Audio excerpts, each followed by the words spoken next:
Scholar Talks with Harsh Malik. Hello everyone and welcome to the first episode of Scholar Talks. I am Satyapriya. एक ऐसा सवाल जो हर student की life में एक न एक बार जरूर आता है और उसे परेशान करके छोड़ देता है। What to do after 12? आखिर 12वीं के बाद करें क्या? इस सवाल के जवाब तो कई हैं, पर आपके लिए कौन सा जवाब सबसे अच्छा है, ये कहना बहुत मुश्किल हो जाता है। आज की इस दुनिया में जहां हर छोटे से छोटे सवाल का जवाब आपको इंटरनेट पे मिल जाता है, जहां आपके पास जवाब कई हैं, वहीं ये ढेर सारे ऑप्शंस आपको कंफ्यूज कर छोड़ते हैं। तो कैसा हो अगर आपको एक किताब के रूप में मिल जाए? बहुत अच्छा ना? So here we are presenting to you an exceptional book, What to do after 12th. आज के इस एपिसोड में हम डिस्कस करेंगे ऐसे कई सवाल जिनके जवाब कई हैं, और हम बात करेंगे एक ऐसे शख्स से जिसने एजुकेशन की दुनिया में एक इनकलाब ला दिया है, एक रेवोल्यूशन ला दिया है। So here we present to you the exceptional one and only Mr. Harsh Malik. Hi Harsh, Hello, how Priya. are you? Please have a seat. Harsh, first of all, I would like to congratulate you on the exceptional work you have done. Thank you Priya. It's truly amazing, I must say. हर्ष, मैं सबसे पहले आपसे ये पूछना चाहूंगी कि आखिर इस किताब को लिखने का आपके जहन में आया कैसे? Well Priya, what to do after 12th ये सिर्फ एक टाइटल नहीं, बल्कि वो सवाल है जिसने इस वक्त देश के लाखों बच्चों की नींद उड़ाई हुई है। जी बिल्कुल। बल्कि मैं कहूँगा बच्चों की भी और उनके माँ बाप की भी। और ये वो सवाल है जिसने आज से नहीं बल्कि सालों से लोगों को परेशान किया हुआ है। एक वक्त ऐसा भी था जब मैं भी इसका दर्द महसूस करता था। Really? Obviously, मैंने भी 12th पढ़ाई करी है। तो I've been doing these sessions since last few years and I have encountered thousands of students facing the same problem. उनके हजारों सवालों के जवाब देना एक छोटे से सेशन में थोड़ा सा मुश्किल था।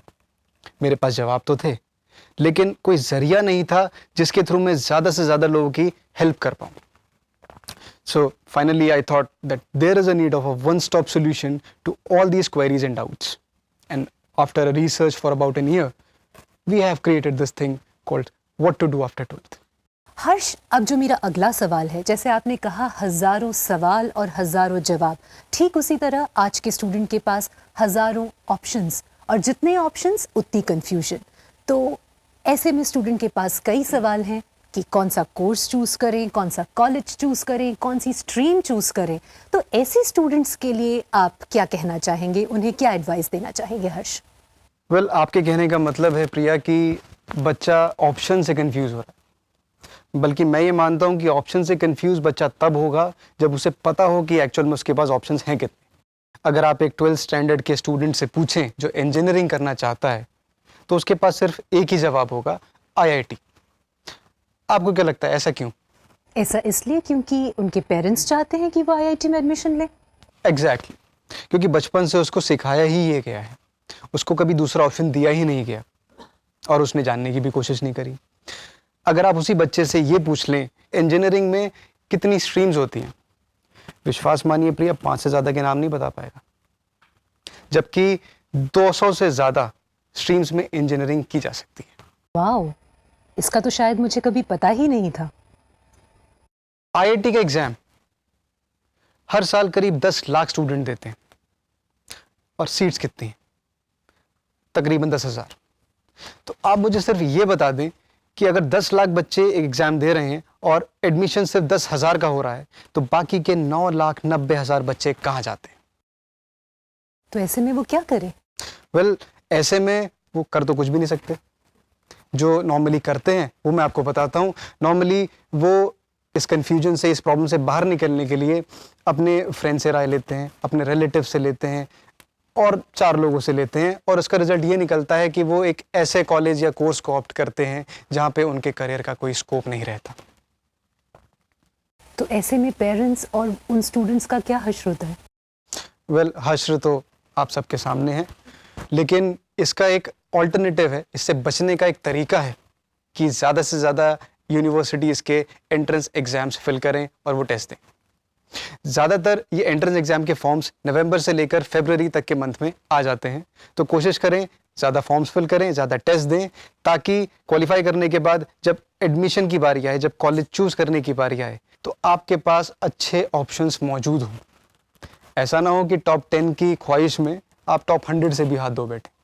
पर ज्यादातर स्टूडेंट्स तो टॉप 10 कॉलेजेस में ही जाना चाहते हैं। ऐसा इसलिए क्योंकि उन्हें उन टॉप 10 के नाम ही पता है। अगर आप उनसे पूछें 11th रैंक का कॉलेज, तो आपको शायद नहीं बता पाएंगे। तो क्या उनके पास और भी ऑप्शंस मौजूद हैं? वेल ऐसा एक नहीं, ऐसे बहुत सारे ऑप्शंस मौजूद हैं, बल्कि मैं कहूँगा कॉलेजेस ही नहीं, ऐसी बहुत सारी यूनिवर्सिटीज़ हैं। अगर आप यूजीसी की लिस्ट उठा के देख लें, तो उसमें 130 डीम्ड यूनिवर्सिटीज़, 45 सेंट्रल, 326 स्टेट और 205 प्राइवेट यूनिवर्सिटीज़ हैं, जिसका अगर हम टोटल करें तो करीब 700 बैठता है। इन 700 यूनिवर्सिटीज़ हैं, तो आप खुद अंदाज़ा लगाइए कि कॉलेजेस कितने होंगे। तो चलिए आप ही मुझे बताइए कि इन 700 यूनिवर्सिटीज़ में से आपको कितने नाम बताओगे? 7 या 8 आई थिंक। घूम फिर के ये वही टॉप 10 होंगे शायद। चलिए प्रिया, आप मुझे एक बात बताएं, ये टॉप 10 कॉलेजेस में ही क्यों पढ़ना है? क्योंकि शायद हर स्टूडेंट और उनके पेरेंट्स की यही उम्मीद है कि उनके बच्चों की एक बढ़िया सी कंपनी में जॉब लग जाए। बड़ी कंपनी, हर कोई चाहता है किसी बड़ी कंपनी में जॉब करना, बट ये कितने लोग जानते हैं कि इंडिया में आज इन बड़ी कंपनी से एसोसिएटेड कॉलेजेस और यूनिवर्सिटीज़ भी हैं, जैसे कि शिवनादर यूनिवर्सिटी, अजीम प्रेमजी यूनिवर्सिटी, धीरू भाई Ambani institute of information and communication technology, Tata institute of social sciences. ये वो रेप्यूटेड कॉलेजेस हैं प्रिया, जिनके बारे में आज भी इस देश का नॉर्मल बच्चा नहीं जानता है। So dear students and parents, this is a golden opportunity for you.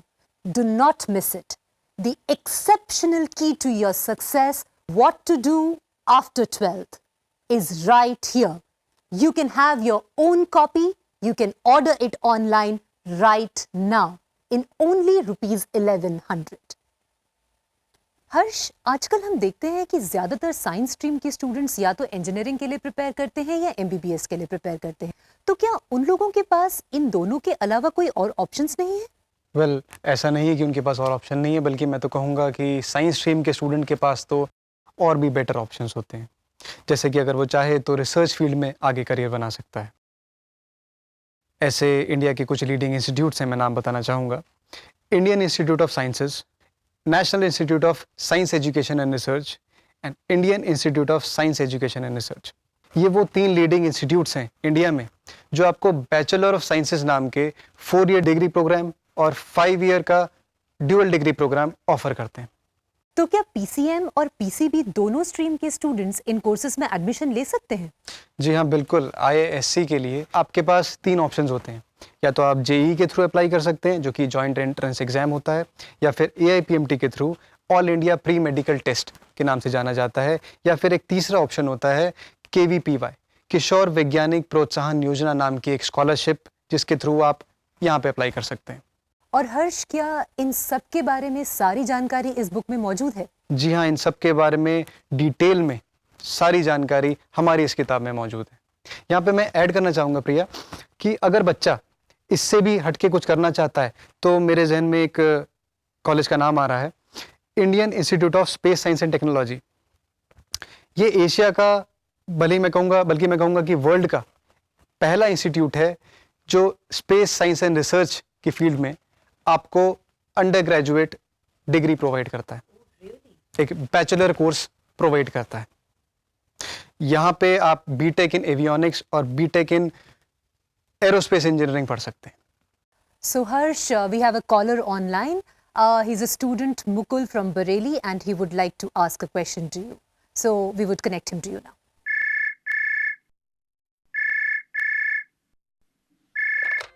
Hello sir, Hello, my Mukul. Name is Mukul. मैं 12th क्लास का स्टूडेंट हूँ। पीसीएम स्ट्रीम से इंजीनियरिंग करना चाहता हूँ, पर मेरी प्रिपरेशन इतनी भी अच्छी नहीं कि मैं किसी यूनिवर्सिटी का एंट्रेंस क्रैक कर लूँ। क्या मुझे 1 साल ड्रॉप कर लेना चाहिए? वेल मुकुल, मैं आपको एक ऑप्शन देना चाहूँगा, प्लीज़ नोट कीजिएगा। Lateral entry scheme. ये एक ऐसी स्कीम है जिसके थ्रू आप एक कॉलेज से दूसरे कॉलेज में डायरेक्टली सेकेंड ईयर में एडमिशन ले सकते हैं। यूजुअली सारी अच्छी यूनिवर्सिटीज़ इस तरह की फैसिलिटी आपको प्रोवाइड करती हैं, बस सबके क्वालिफाइंग क्राइटेरियाज अलग अलग होते हैं। जैसे कि कुछ यूनिवर्सिटीज़ में आपको कोई एंट्रेंस एग्ज़ाम भी देना पड़ता है, तो अगर आप वो क्वालिफाई कर लेते हैं तो आप फर्स्ट ईयर किसी और कॉलेज से कर डायरेक्टली सेकेंड ईयर से अपनी आगे की पढ़ाई दूसरी यूनिवर्सिटी से कंटिन्यू कर सकते हैं। तो मैं तो ऐसा नहीं मानता कि आपको किसी अच्छे कॉलेज से इंजीनियरिंग पढ़ने के लिए ईयर ड्रॉप करना पड़ेगा। आप इस तरह की फैसिलिटी या फिर कहा जाए कि इस तरह की स्कीम का पूरा फ़ायदा उठा सकते हैं। Thank you sir, thank you so much. Thank you Mukul for joining us. I hope कि आपको ये इन्फॉर्मेशन यूजफुल रही होगी। और अगर आपको या इस प्रोग्राम को देख रहे किसी भी और दर्शक, किसी भी और स्टूडेंट को कोई और सवाल पूछना हो तो आप हमें डायरेक्टली कॉल कर सकते हैं स्क्रीन पे दिए हुए नंबरों पर, या फिर अगर आपको हर्ष से बात करनी हो तो आप उन्हें डायरेक्टली लिख सकते हैं इस ईमेल आईडी पर। ईमेल आईडी है info@scholartalks.com। तो हर्ष, अब एक अहम सवाल। आजकल देखने में आता है कि एमबीए और इंजीनियरिंग जैसे अच्छे कोर्सेज करने के बाद भी स्टूडेंट्स की जॉब नहीं लग पाती है, तो इसके पीछे क्या कारण है? क्या इन कोर्सेज की वैल्यू कम हो गई है या फिर कोई और कारण है इसके पीछे? वेल प्रिया, मैं सिर्फ इतना कहूँगा इस बारे में कि कभी किसी कोर्स की वैल्यू कम या ख़त्म नहीं होती। जॉब के वक्त जो सबसे ज़्यादा इम्पोर्टेंट फैक्टर होता है वो होता है आपका रेज्यूमे। आपका रेज्यूमे जितना स्ट्रांग होगा उतना ही ज़्यादा बेटर चांसेस होंगे आपको जॉब मिलने के। तो डिपेंड करता है कि आपका रेज्यूमे और लोगों से कितना बेटर है। डिग्री सबके पास है, मार्क्स भी सबके अच्छे आते हैं और नौकरी भी सबको चाहिए। तो ऐसा आपके रिज्यूमे में क्या है कि जो इंटरव्यू लेने वाला बंदा है वो आपको नौकरी दे, उनको ना दे, या फिर आप उनसे बेटर कैसे हो सकते हैं। इसमें एक बहुत इंपॉर्टेंट फैक्टर है आपके कम्युनिकेशन स्किल्स का। इंटरव्यू के वक्त आपकी पर्सनैलिटी कैसी है, आपकी बॉडी लैंग्वेज कैसी है, आपके स्किल्स कैसे हैं, जो चीज़ आपने सीखी है इतने दिनों में क्या आप उसको सही से एक्सप्लेन कर पा रहे हैं या नहीं। मान लीजिए डिग्री तो आपने बहुत सारी ले ली, लेकिन जब समझाने की बारी आई तो आपको समझ में नहीं आया, आपकी इंग्लिश लैंग्वेज के ऊपर अच्छी कमांड नहीं है। ये एक बहुत बड़ा फैक्टर है आज इंडिया के अंदर कि बच्चे इंग्लिश ठीक से नहीं बोल पाते, जिसकी वजह से उनको अच्छी जॉब नहीं मिल पाती, भले ही उनके अंदर कितना भी तेज़ दिमाग हो और भले ही उन्होंने कितनी भी डिग्रीज ली हों। तो हर्ष, आपका क्या कहना है कि स्टूडेंट्स को अपनी पढ़ाई के साथ साथ और ऐसा क्या करना चाहिए कि उन्हें एक्सपोजर भी मिले और उनकी पूरी करियर को एक नया डायमेंशन मिले, एक नया एक्सपोजर मिल सके? वेल ऐसे में स्टूडेंट्स को हमेशा वैल्यू एडेड कोर्सेज के ऊपर ध्यान देना चाहिए, बल्कि मैं कहूँगा स्कूल के लेवल से ही स्टार्ट कर देना चाहिए। स्कूल लेवल पे कुछ टैलेंट सर्च एग्जाम्स होते हैं, कुछ ओलंपियाड्स होते हैं, तो बचपन से ही वो अगर इनको देता रहेगा तो अपने रिज्यूमे को स्ट्रॉन्ग करेगा शुरू से ही। बाकी कॉलेज लेवल पर आने के बाद वो वैल्यू एडेड कोर्सेज के नाम पर फॉरेन लैंग्वेज के कोर्सेज कर सकता है, कुछ कंप्यूटर लैंग्वेज होती हैं उनके कोर्सेज कर सकता है, और अपने इंग्लिश के स्किल्स के ऊपर ज़्यादा अच्छे से वर्क करे, ताकि बाद में आने वाले वक्त में जब वो इंटरव्यू के लिए जाए तो उसके पास ऐसा कुछ कंटेंट हो, ऐसी कुछ चीज़ें हों जो वो दिखा सके कि हाँ ये मैंने एक्स्ट्रा किया है अपनी डिग्री से। तो मेरे ख्याल से उनको ज़्यादा एडवांटेज मिलेगा। So students, please remember that your first impression is always your last impression. So please gear up for your first impression and give your personality that added dimension. तो हर्ष, अब एक ऐसा सवाल जो हमारे प्रोग्राम देख रहे सभी व्यूअर्स, चाहे वो स्टूडेंट्स हों या माता पिता, सबके दिमाग में आ रहा होगा। जब आज की डेट पर सारी की सारी इंफॉर्मेशन इंटरनेट पे अवेलेबल है तो फिर ये बुक क्यों? प्रिया, कभी अगर आपकी तबीयत खराब होती है तो आप क्या करती हैं? मैं डॉक्टर के पास जाती हूँ। क्यों? इंटरनेट पे तो सारी बीमारियों के इलाज मौजूद, फिर डॉक्टर के पास जाने की क्या ज़रूरत है? क्योंकि मुझे एक्सपर्ट एडवाइस चाहिए। एग्जैक्टली क्योंकि आप इंटरनेट पर मिली उस इंफॉर्मेशन की गारंटी नहीं लेती, उसकी कोई ऑथेंटिसिटी नहीं मानती, आप उस पर बिलीव नहीं करती, इसलिए आप एक एक्सपर्ट गाइडेंस के लिए डॉक्टर के पास जाती हैं। एब्सोल्युटली। तो फिर मुझे आप सिर्फ एक बात बताएं, करियर चूज़ करना ये एक बहुत ही बड़ा डिसीजन होता है। इतने बड़े डिसीजन को आप इंटरनेट पे डिपेंडेंट रहकर कैसे ले सकते हैं? और अगर मैं करियर की बात ना भी करूं और एजुकेशन के पॉइंट ऑफ व्यू पे आ जाऊं, तो मैथ्स के सारे फॉर्मूलाज, फिजिक्स के सारे डेरिवेशंस, केमिस्ट्री के सारे रिएक्शंस सब इंटरनेट पे है। फिर आप बुक्स क्यों खरीदते हैं? इंटरनेट पर आप वही ढूंढते हैं जिस चीज़ के बारे में आपको पता है। ऐसी कोई चीज़ जिसका आपने नाम नहीं सुना, जिसको आप जानते नहीं, या फिर ऐसा कोई ऑप्शन जो आपके अकॉर्डिंग इस दुनिया में एग्जिस्ट ही नहीं करता, उसको आप इंटरनेट पे कैसे ढूंढेंगे? आप देखें, इंटरनेट की फैसिलिटी आज भी इंडिया के हर कोने में मौजूद नहीं है। जी बिल्कुल। तो ऐसे लोगों के लिए बुक एक ऐसा जरिया है जिसको वो कहीं पे भी कैसे भी कैरी कर सकते हैं और अपनी ज़रूरत की इंफॉर्मेशन कभी भी ले सकते हैं। अगर हम बात कर ही रहे हैं इस चीज़ की, तो प्रिया, मैं ये बताना चाहूँगा कि आज भी ऐसे बहुत सारे माँ बाप हैं जो इंटरनेट एक्सेस करना नहीं जानते। उन जैसे लोगों के लिए तो ये एक वरदान से कम नहीं है। और विश्वास कीजिएगा, बच्चों से ज़्यादा टेंशन आजकल माँ बाप को है उनके करियर की। इसी तरह की और बहुत सी जानकारी जैसे कि top professional courses, scholarships, education loan और अब्रॉड स्टडी से संबंधित सारी इंफॉर्मेशन आप पा सकते हैं हमारी इस book what to do after 12th के जरिए। इस बुक को ऑर्डर करने के लिए आप हमें कॉल कर सकते हैं स्क्रीन पर दिए गए नंबर पर, या मिस्टर हर्ष मलिक के साथ पर्सनल काउंसलिंग सेशन के लिए ईमेल करें info@scholartalks.com पे। वेल हर्ष, आपसे बात करके आज हमें इतनी सारी इन्फॉर्मेशन मिली, इतनी सारी करियर से रिलेटेड चीज़ों का पता चला। मुझे लगता है कि अब हमारे स्टूडेंट्स के पास ऐसा कोई बहाना नहीं होगा कि वो ये कह सकें कि मैं इस कारण से अपने करियर पे ध्यान नहीं दे पाया या अपने करियर पे फोकस नहीं कर पाया। वेल प्रिया, बहाने से जैसा कि आपने कहा कि मुझे एक चीज़ याद आती है। हमारे यहाँ लोग बहाने बहुत देते हैं कि मैं कामयाब इसलिए नहीं हो पाया क्योंकि मेरी शक्ल ख़राब थी, मेरे पास फाइनेंशियली मैं स्ट्रांग नहीं था, या फिर मैं एक्सपीरियंस नहीं था, इसलिए मैं ज़िंदगी में कामयाब नहीं हो पाया। तो मेरा मानना ये है कि कामयाबी किसी बहाने की मोहताज नहीं होती। यूजुअली सबसे बड़ा बहाना, सबसे कॉमन और सबसे फेवरेट बहाना लोगों के पास ये होता है, यार मेरी तो किस्मत बड़ी ख़राब है। मैंने देखा है, एक एग्जाम्पल, एक स्टोरी मैं आपको सुनाना चाहूँगा। आज से कुछ साल पहले की बात है। एक 16 साल का बच्चा जो अभी स्कूल में ही जाता था, उसको ये इंटरेस्ट आता है कि ऑनलाइन एडवर्टाइजिंग क्या होती है या इंटरनेट एडवर्टाइजिंग क्या होती है, इससे लोग पैसे कैसे कमाते हैं। तो होने को तो बच्चा बहुत ज़्यादा फाइनेंशियली स्ट्रांग नहीं था। आप इस बात से अंदाज़ा लगा सकते हैं कि 7 लोगों की फैमिली 2 कमरे के घर में रहती थी। तो बच्चे ने थोड़ी बहुत रिसर्च करी अपने कंप्यूटर से, घर पे ही बैठकर। उसने एक कंपनी बनाई अपने ही घर से, एक कंपनी फॉर्म करी इसी कॉन्सेप्ट के ऊपर। क्यों? क्योंकि उसका इंटरेस्ट है इसके अंदर। उसने अपने इंटरेस्ट को फॉलो किया। 2 सालों तक उसने ये कंपनी बनाई और उसको बेच दिया। यानी कि अब वो 18 साल का था। 3 साल का गैप लिया, फिर एक और कंपनी फॉर्म की, 3 साल के बाद उसको भी बेच दिया। मैं आपसे पूछना चाहूँगा प्रिया, एक 16 साल का बच्चा बल्कि एक अपने घर में काम स्टार्ट करता है, कंपनी फॉर्म करता है और 2 साल के बाद उसको बेच देता है, तो कितने में बिक गई होगी?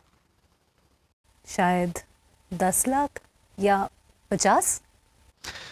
प्रिया, पहली कंपनी बिकी थी 200 करोड़ में करीब करीब, और दूसरी कंपनी बिकी थी करीब 1500 करोड़ में। तो ये एक ऐसा एग्जाम्पल था, ये उस बच्चे का फोकस था, उसका इंटरेस्ट था, उसकी मेहनत थी। उसने कभी किसी को कोई एक्सक्यूज़ नहीं दिया। शायद यही वजह है कि आज आप और मैं बैठ के यहाँ पे ऐसे इंसान का एग्जाम्पल दे रहे हैं। आप चाहें तो मैं उसका नाम बता सकता हूँ, गुरबख्श चहल, जिसने 18 साल की उम्र में इतना बड़ा काम करके दिखाया। लेकिन अगर आप बहाने वालों की बात करें तो आज भी अगर आप किसी को स्टोरी सुनाएंगे तो लोगों का यही कहना होगा, यार उसकी किस्मत ही अच्छी थी, हमसे तो अब भी नहीं हो पाएगा। दोस्तों, आज हमने कई सवालों पर बात की, लेकिन सवाल और सब्जेक्ट्स बहुत हैं और इन सभी सवालों के जवाब आपको इस बुक में मिलेंगे जिसका नाम है What to do after 12th। सभी दर्शक इस किताब को ऑनलाइन ऑर्डर कर सकते हैं और इस किताब की कीमत है केवल 1100 रुपए। इस किताब में आपको अपने करियर से जुड़ी सभी समस्याओं के समाधान मिलेंगे और अगर माता पिता या स्टूडेंट्स हर्ष से एक्सक्लूसिव करियर काउंसलिंग चाहते हैं तो आप स्क्रीन पे लगे नंबरों पे हमें कॉल कर सकते हैं या फिर आप हर्ष को ईमेल कर सकते हैं उनके ईमेल आईडी पर। So thank you very much for tuning into our program and keep watching for our second exclusive broadcast of What to Do After 12th. Thank you, Harsh. Thank you very much for being here on the show. It was a pleasure having you here. Thank you.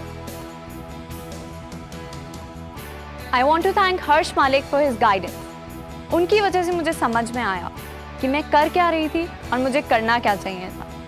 I'm really thankful to you, sir.